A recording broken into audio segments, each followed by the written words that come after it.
Doğu Türkistan'ın yeraltı ve yerüstü zenginlikleri bütün Çin'i doyurmaya devam ediyor. Doğu Türkistan bölgesinde bu yıl meyve sektöründe toplam üretim miktarının 8 yılda 4,5 kat artışla 2010 yılındaki 20 milyar yuandan 90 milyar yuana ulaşması bekleniyor. Bölgenin Orman Müdürlüğü'nden edinilen bilgiye göre meyve sektöründeki hızlı gelişmeyle bu sektörde kişi başına düşen gelirde büyük artış kaydedilirken sektörün köylülerin gelirindeki payı %30'u aştı.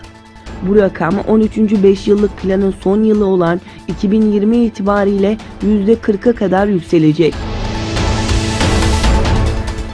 Doğu Türkistan'da bir ünlü profesör daha tutuklandı. Kaşgar Üniversitesi İlmi Dergisi eski baş muharriri Muttalip Sıdık'ın geçtiğimiz haftalarda Çin polisleri tarafından tutuklandığı bildirildi.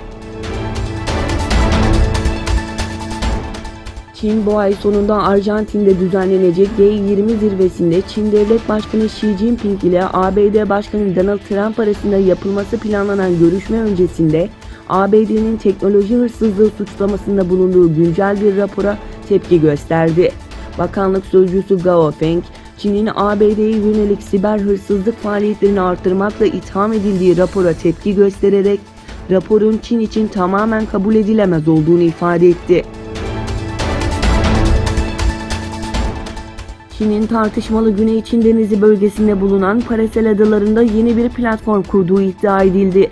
Raporda Çin'in askeri amaçlarla kullandığı tartışmalı Güney Çin Denizi'ndeki Paracel Adaları'na yeni bir platform kurduğu öne sürüldü.